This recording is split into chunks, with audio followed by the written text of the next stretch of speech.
ce que Dieu fait pour sa gloire. Arrêtés qui étaient corps habillés, on les a arrêtés. Vous savez, une prophétie ne tient pas compte de ce qui s'est passé. Je me fais entendre? Une prophétie ne tient pas compte de ce qui s'est passé. Est-ce qu'il a raison? Est-ce qu'il n'a pas raison? Toi as dit, moi as dit. Une prophétie ne tient pas compte de ça.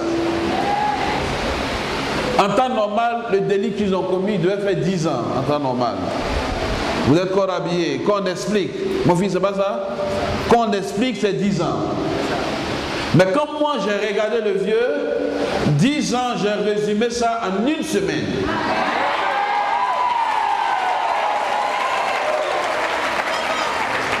J'ai vu le vieux courir, il était vraiment essoufflé.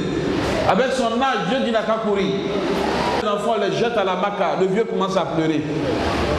Il m'a appelé, il dit, papa, il ne faut pas m'appeler. La semaine n'a pas fini. Si on ne les libère pas, je ne suis pas prophète.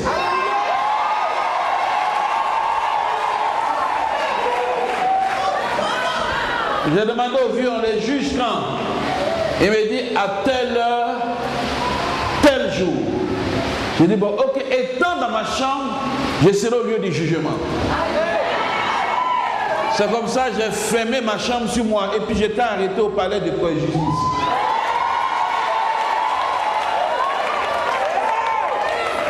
J'ai dit aux gens, si tu suis quelqu'un qui n'est pas d'une grande puissante race, il ne faut pas le suivre. Amen. Élie est chez lui à la maison, Élisée du moins, est chez lui à la maison.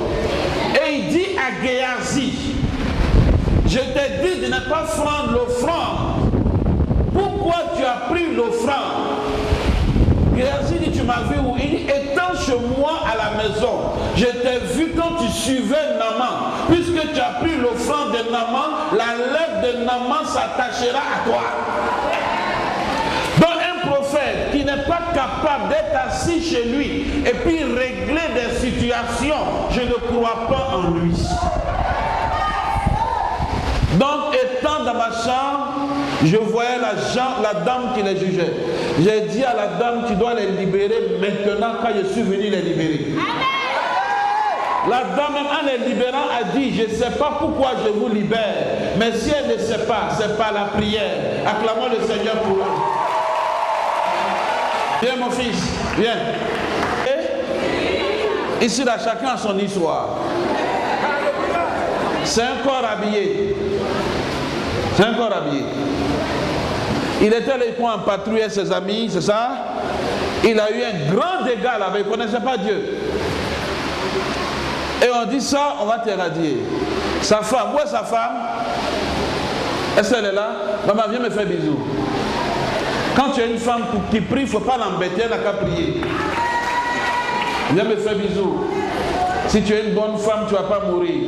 Mais si tu es une mauvaise femme, tu vas mourir vite. Fais bisous à papa. Fais bisous à papa. Merci. Sa femme lui a dit, je connais un prophète.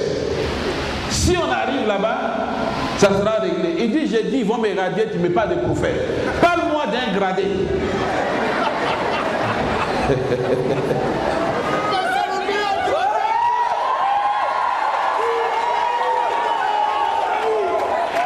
Il m'a appelé au téléphone, je dormais même, c'est lui qui m'a réveillé. Et il pleure sa femme. Il dit, laissez-moi dormir, mais quand je regarde la situation, c'est grave pour vous, mais demain ils vont le libérer. Il dit, non, moi je ne suis pas convaincu. Il a dit clairement, je ne suis pas convaincu. Je sais qu'ils vont m'éradier. Quand ils sont allés au tribunal, ils m'ont appelé, on s'en va. On s'en va a suffi. J'ai activé le Bluetooth spirituel.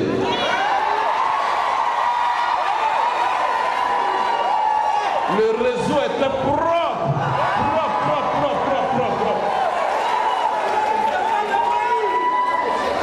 Il allait des amis.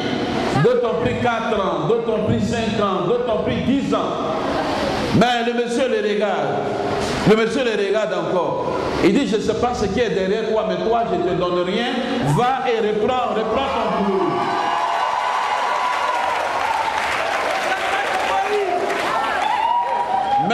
la seule chose qui m'a séduit en lui, quand il est venu, il a commencé à pleurer, il s'est mis au service d'autres jusqu'au aujourd'hui. Ça, c'est merveilleux. Mes enfants, regardez-moi maintenant. Vous savez, un prophète, c'est un prophète. Je suis venu balayer presque l'église. C'est plus papa. Il dit, oh là, j'ai oublié papa. Il dit, de même que tu m'as appelé job, lundi on te renvoie. Lundi on te renvoie. Si on ne t'a pas renvoyé, je renvoie ma chair. Je n'ai pas raison. Non, Dieu, je n'ai pas le temps. Comme le temps est devenu trop loin, Dieu, je dors maintenant au dos cuit. D'accord, il n'y a pas de problème. Tu vas venir dormir à la GESCO, tu vas reprendre encore le processus. C'est ça un prophète. C'est mes enfants. Ça vaut 5 ans? Ça vaut 5 ans où vous travaillez? Combien? 3 ans? C'est ici, ils ont rendu témoignage, on a eu concours de police, tout et tout. Mais le problème, je ne les voyais plus. Mais ils savaient qu'ils allaient venir. Passage obligatoire, ils allaient venir. J'ai dit, allez papa, comme je t'ai vu, tu plaides, ils vont sortir. Sinon, c'est des enfants, je n'étais pas content d'eux. Mes enfants, quand Dieu bénit, on n'oublie pas son lit.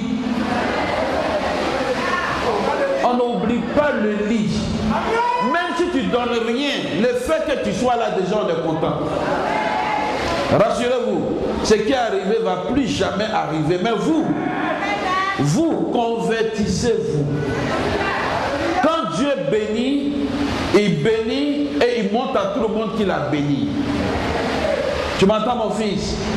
Où est ta femme?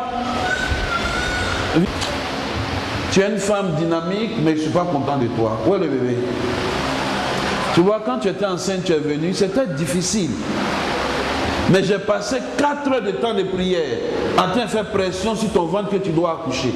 Mais tu as accouché, je n'ai même pas vu le bébé. L'occasion, je te vois, ton mari, c'est cette occasion-là, ce n'est pas une bonne occasion. Je ne veux ni or, ni argent. La seule chose que je veux, venez à l'église, convertissez-vous. Ça peut aller? Ça peut aller? Fermez les yeux, je vais prier. Seigneur, c'est tes enfants. C'est toi qui exauces, pas un homme. Je me souviens quand j'étais en prière, le jour où on devait les juger, où tu m'as fait sortir pour me présenter le palais de justice. Et tu as dit de prononcer cette femme, elle va les libérer. J'ai obéi. Mais mon Dieu et mon Sauveur, les voilà aujourd'hui dehors. Mon Dieu, je te rends toute la gloire. Merci. Donne la foi à ceux qui n'ont pas la foi. Tu le fais pour ta gloire. Chaque homme de Dieu a son temps. Le temps dans lequel nous sommes, notre Dieu. Je crois en ce temps. Je bénis tes enfants. Amen. Merci, saluez-moi. Soyez bénis. Soyez bénis. Soyez bénis. Mais je prie bien. Mais toi, prie matin, prie le soir, prie toujours. Mais tu vas arriver à une dimension où même quand tu veux prier, c'est comme le réservoir est plein, ça refoule. Je sais que ça t'est jamais arrivé. Par moment, quand je suis en genoux, j'ai envie de prier, je sens que le réservoir est plein. Je veux me lever rapidement. Parce qu'il y a des actions que j'ai faites qui m'accompagnent. Il y a des actions qui m'accompagnent pour 2 ans, 3 ans. Voilà pourquoi tout à l'heure je vous ai dit, je bénis Dieu parce qu'il m'a trop béni. Selon mon alliance avec Dieu, tu ne vas jamais attendre de ma bouche que je suis fatigué, je dors. Vous êtes avec moi, vous avez une fois entendu ça? Que papa dit il est fatigué. Non, je suis grippé par moment. Mais dit je suis fatigué, je dors. Je ne peux pas me lever, mon corps tremble. Ça, je ne connais pas. Quel que soit le boulot que j'ai fait, il ne faut pas que je vais dormir pendant 2 heures. Quand je dors pendant 2 heures, il y a un archange qui vient reconstituer tout mon corps. Depuis 10 ans, il marche avec moi. Vous voyez? Donc, mes enfants, Dieu nous a bénis. Et quand je regarde ma femme, je regarde mes enfants, je regarde l'église, je te vois, je sens que Dieu m'a béni de toutes sortes bénédiction. Il ne faut pas être ingrat quand même. Un temps, on dit non, prends une assurance maladie. Mais j'ai pris pendant 2 ans, j'ai arrêté le contrat. Parce qu'on vit pour gagner. Ou bien on vit pour perdre. Non, on vit pour gagner. Mais mes enfants peuvent te faire les 12 mois sans tomber malade. Très bonne année. Mais il y a un peu d'obscurité dans l'année. Un peu seulement. Il y a quand même un peu d'obscurité. Ça, je ne vais pas vous mentir. Il y a un peu d'obscurité, mais on va s'en sortir. On va s'en sortir. La gloire de la première maison, la dernière maison sera plus grande que la première. On va s'en sortir. On va s'en sortir. On va s'en sortir.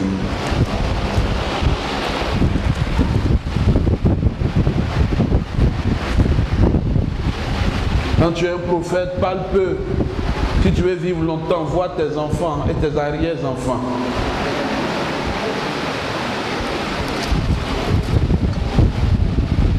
Un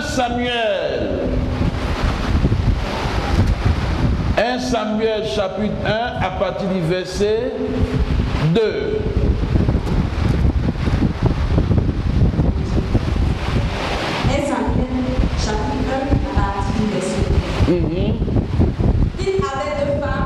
Il avait 2 femmes.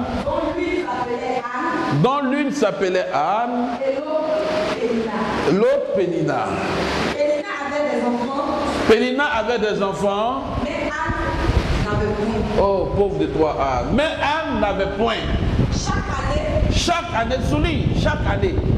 Souligne dans ta Bible chaque année. Oui.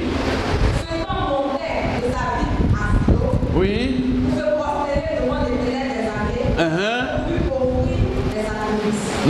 Chaque année, il montait pour donner à Dieu et même des offrandes sacrificielles.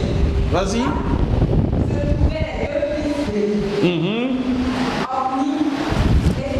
Oui. Le jour où Anna offrait sacrifice, il donnait des portions à Pénina, oui. Sa femme, et à tous les fils et à toutes les filles qui avaient d'elle. Mais il donnait à Anne une portion double, car il aimait Anne que l'Éternel avait rendu stérile. Souligne que l'Éternel avait rendu stérile dans ta Bible. Vas-y. C'est arrivé du quotidien des mortifications qu'il apportait à ses filles. Le feu que l'Éternel avait rendu stérile. Et toutes les années, il en était ici. Oui. Chaque fois qu'elle montait à la maison de l'Éternel, Pénina la mortifiait. Souligne toutes les années qu'elle montait. Chaque année, elle doit monter. De la même manière. Oui. Alors elle pleurait et ne mangeait point. Alors elle pleurait et ne mangeait point. Elkana, son mari, lui disait, Anne, pourquoi pleures-tu? Et ne manges-tu pas? Pourquoi ton cœur est-il attristé? Est-ce que tu ne veux pas pour toi de petits fils? Non, hein? Anne se leva, après que l'on eut mangé et bu assis. Le sacrificateur était assis sur des sièges, près de l'un des poteaux du temple de l'Éternel. Et l'amertume en âme, elle pria des plaies et versa des pleurs. Elle fit un vœu en disant, Éternel des armées, si tu daignes regarder l'affliction de ta servante, si tu te souviens de moi, oui, et n'oublie point ta servante, et si tu donnes à ta servante un fils mâle, je le consacrerai à l'Éternel pour tous les jours de sa vie. Et le rasoir ne passera point sur sa tête. oui, Comme elle restait longtemps en prière devant l'Éternel, et il observa sa bouche. Anne parlait dans son cœur, mais ne faisait que remuer les lèvres. Mais on n'entendait point sa voix. Et il pensa qu'elle était libre. Et lui dit, oui, jusqu'à quand cesseras-tu dans l'ivresse? oui, Fais passer ton vin. fais passer ton vin. Anne répondit, Anne répondit, non, mon Seigneur, non, Seigneur. Je suis une femme qui souffre dans son cœur. Je suis une femme qui souffre dans son cœur. Et je n'ai point bu ni de la boisson délivrante. Mais je reconnais mon âme devant l'Éternel. Ne prends pas ta servante une femme pervertie. Car c'est l'excès de ma douleur et de mon chagrin qui m'a fait parler jusqu'à présent. Et lui reprit la parole et dit, va en paix. Et que le Dieu d'Israël exauce ta prière. Et que le Dieu d'Israël exauce ta prière. Que tu lui as adressée. Elle dit. Que ta servante trouve grâce à tes yeux. Et cette femme s'en alla. Elle mangea et son visage ne fut plus levé. Il se levait de bon matin et après s'être prosterné devant l'Éternel, ils s'en retournaient et revenaient pour l'heure de son accompagnement. Merci. Acclamons le Seigneur. Monsieur avait 2 femmes. Malheureusement, celle qui l'aimait, son cœur, qui était Anne, la Bible dit l'Éternel l'a rendue stérile. Ah, Éternel.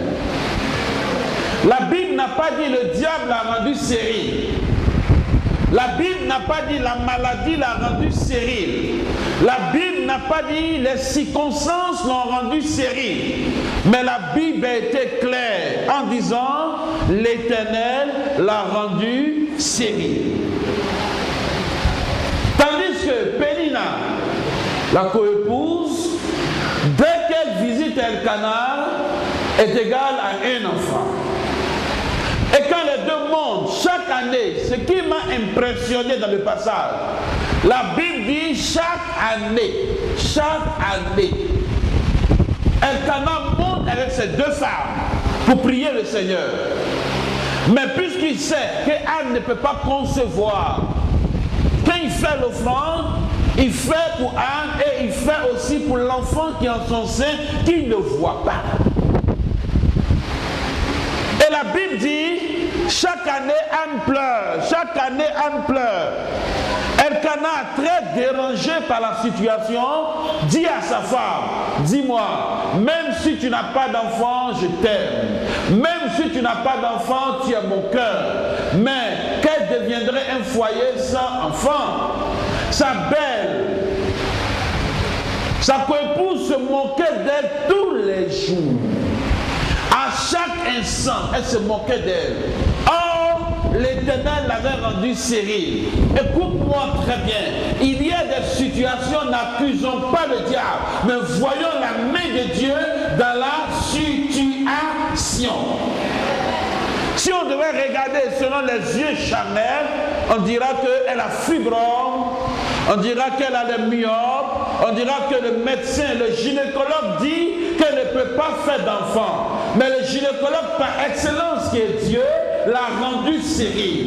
Voilà pourquoi Jésus ayant vu, les disciples ayant vu du moins un aveugle de naissance, ils ont commencé à dire à Jésus, dis-nous Seigneur, cet homme, il est innocent, mais pourquoi il est aveugle?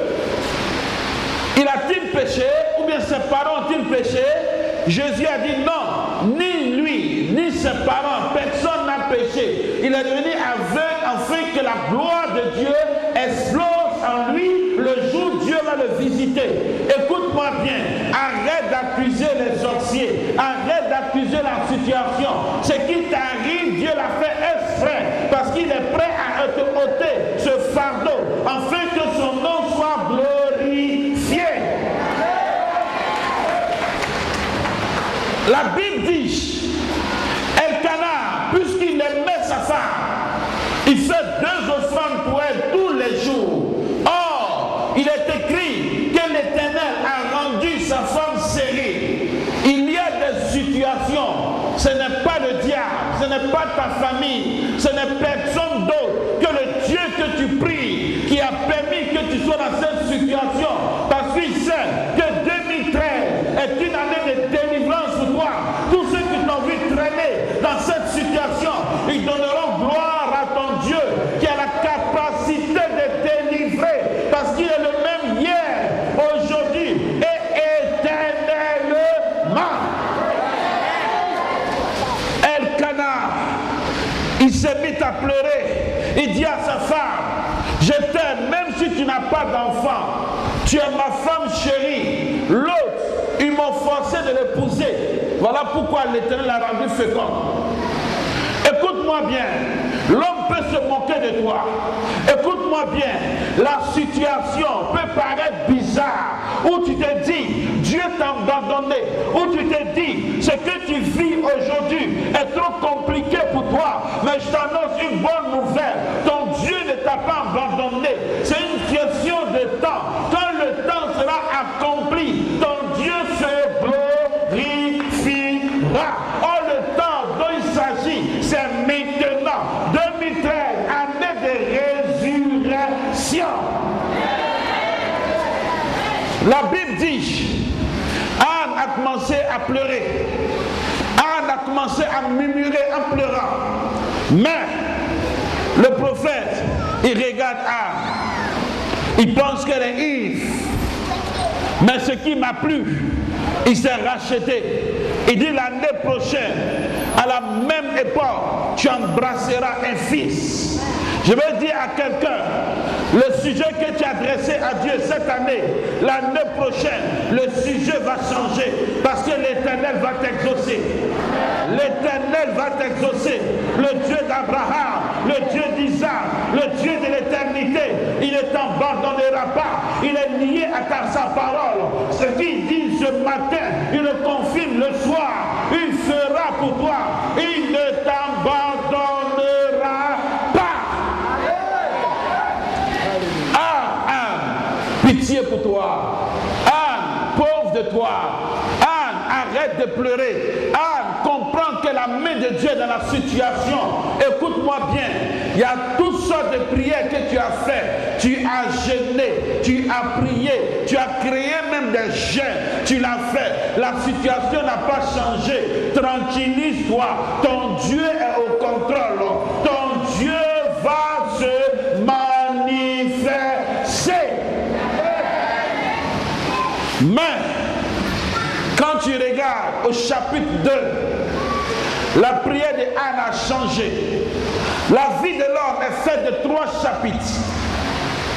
Il y a le chapitre 1, l'homme est fait de corps. Chapitre 2, âme. Chapitre 3 et d'esprit. Voilà pourquoi l'homme a 3 grandes périodes dans sa vie. La première période, l'homme, il naît, il est adolescent. C'est vrai ou c'est faux? Il a la période de l'innocence. Quand l'enfant a 1 an, 2 ans, maintenant les enfants sont très précoces. Sinon en temps normal, un enfant de 1 an, 2 ans, quand tu envoies le feu vers lui, il ne bouge pas. Ça ne lui dit rien. Parce qu'il est dans la période de l'innocence. Mais quand il commence à grandir, il devient adolescent. Il veut tout toucher, il veut tout toucher. L'adolescence arrête à quel âge? À partir de quel âge?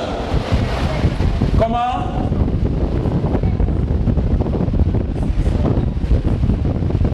Ok. L'homme a 3 périodes. Quand il finit d'être adolescent, il commence à entrer dans la classe des adultes.